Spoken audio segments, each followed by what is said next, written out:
when Abby code blue, she was basically had told us that she was not going to be with us as far as once she was in her breathing tube came out, and so far she's still here. First neurologist had originally had told us that she was not going to go past the breathing tube. She was considered to be a neuroplegic, basically a vegetable, to not be able to breathe on her own or do anything on her own, basically.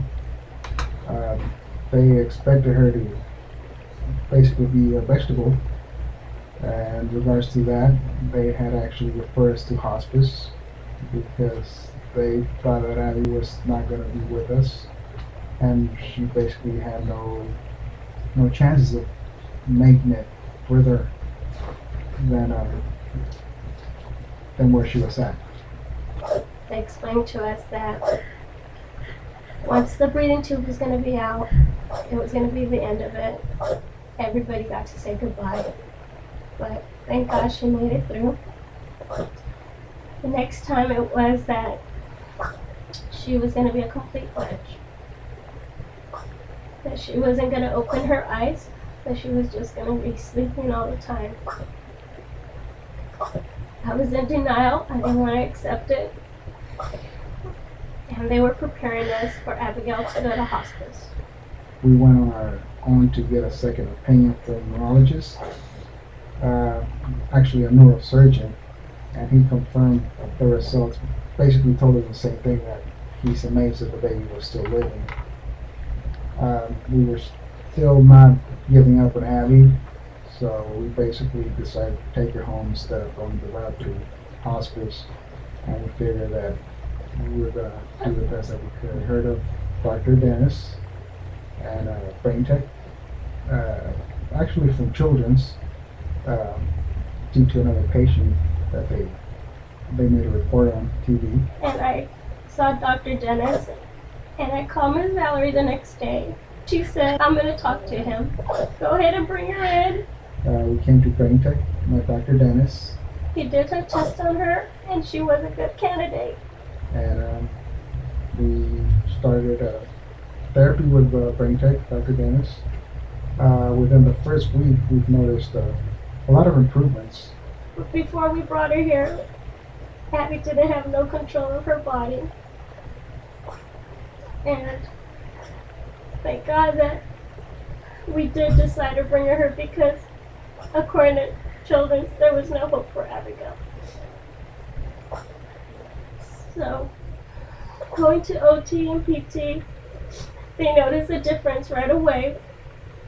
The next week that Abby came to see Dr. Dennis, and I told him, I explained to them what we have been doing as parents. They noticed her body movements. They noticed that she was responding more to what the PT would tell her to do.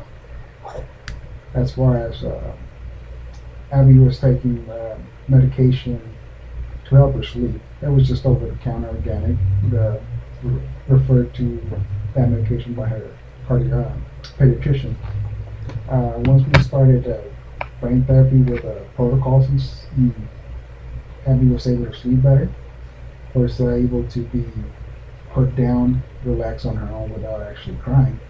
And the best thing is that we got her to, with no medication, to sleep on her own. Her body was less tense, even at therapy, because that's another thing we've been doing outpatient therapy, occupational therapy. Her therapist noticed the body was less tense, was able to do more with her arms, her legs, with a little bit of support as far as trying to balance her. There's the videos of her doing a little progress in therapy, that justify the sessions she does at therapy.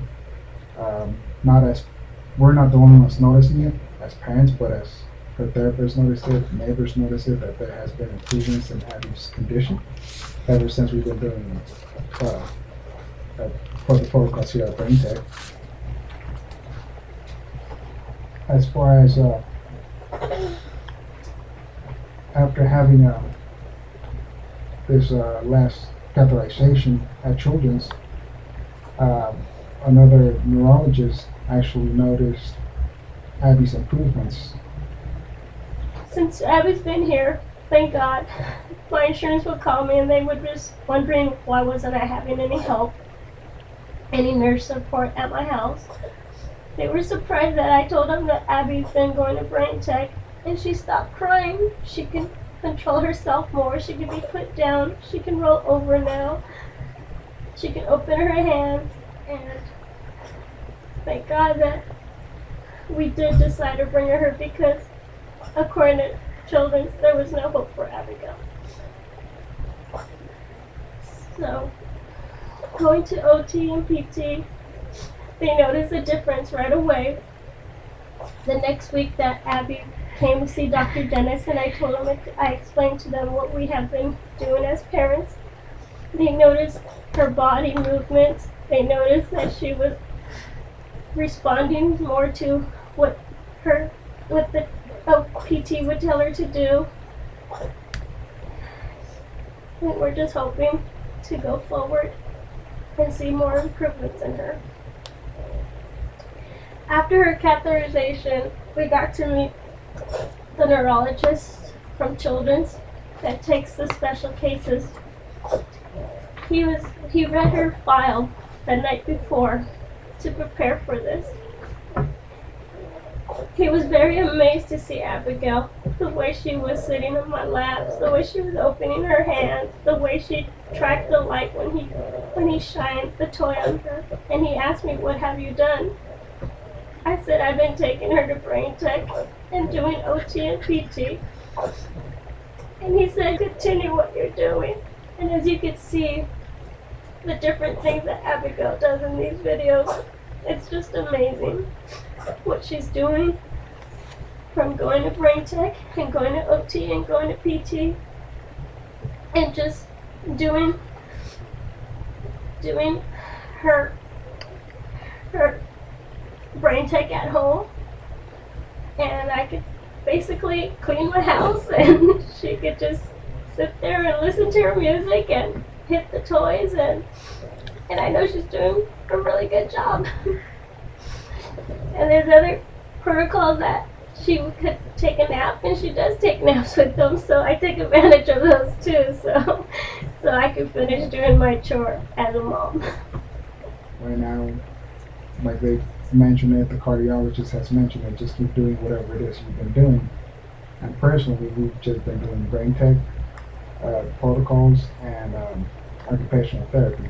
And those have been the only programs that we've been doing for Abby and besides her school. And up to this point, it's been working for her. Like I said, cardiologists have noticed it, the neurologist has noticed it, and hopefully that it keeps working, and we're going to keep doing it because, like I mentioned, just keep doing whatever it is you guys are doing, and that's what it is with the protocols from Medtech and occupational therapy.